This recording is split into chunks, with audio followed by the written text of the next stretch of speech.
এই মুহূর্তে মোটামুটি গলার অবস্থা খুব খারাপ, বুঝতে পারছেন। হ্যাঁ, শরীরটাও ঠান্ডা ঠান্ডা লেগে একটুখানি খারাপ ছিল, কিন্তু এই চিকেনটা পুরো মুড বদলে দিল। এত সুন্দর যে ফ্লেভারটা, যে পোড়া পাতার যে ফ্লেভারটা, শাল পাতার যে ফ্লেভারটা, শাল পাতার তো একটা ফ্লেভার থাকেই, আপনারা জানেন।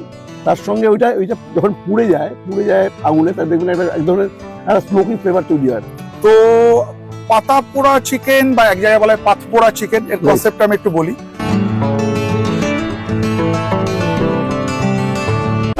নমস্কার, আমি অনিলভ চট্টোপাধ্যায়। হ্যাংলা হেসেলে আপনাদের সবাইকে স্বাগত।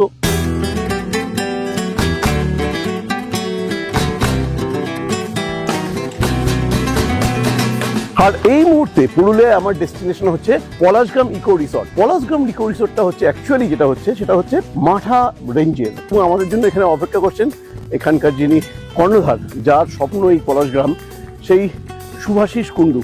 সুভাষিদার সঙ্গে আলাপ করবো। সুভাষিদা ওখানে দাঁড়িয়ে আছেন। সুভাষিদা, চলে নমস্কার। আলটিমেটলি চলে এলাম আপনার পলাশগ্রামে। অশেষ ধন্যবাদ। আপনার পলাশগ্রামের কথা শুনছিলাম, আমার কিছু পরিচিত বন্ধু বান্ধব অলরেডি বলেছিলেন, এবং সত্যিই অসাধারণ।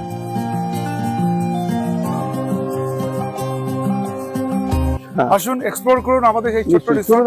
আমরা রিসর্টের দিকে এগোই খানিকটা, এবং গল্প শুনি আপনার পলাশগ্রাম তৈরির গল্প, আপনার একটা স্বপ্নকে অ্যাকচুয়ালি সফলতার রূপ দেওয়ার যে গল্প। ধীরে ধীরে হচ্ছে, বলবো না এখনো সফল হয়েছে। হ্যাঁ। সবে শিশু, সবে জন্ম নিয়েছে পলাশগ্রাম, মাত্র 2 বছর বয়স। হ্যাঁ।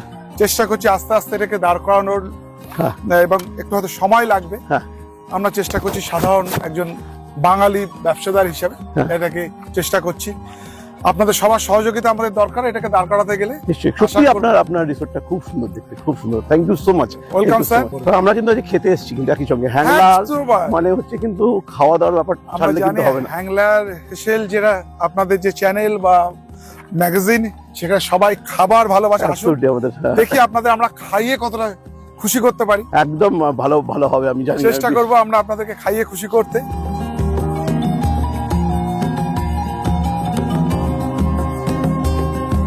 হ্যাঁ সুভাষিদা, মোটামুটি কবে নাগাদ ভাবলেন যে এই পলাশগ্রামের কথা? ভাবনা এলো কবে থেকে? ভাবনাটা আমার অনেকদিন আগে থেকেই ছিল। আমি এই ইন্ডাস্ট্রিতে অনেকদিনই আছি, প্রায় 22-25 বছর হয়ে গেল। আমি প্রচুর দিন মিডল ইস্টে কাজ করেছি, বিভিন্ন জায়গায় কাজ করেছি।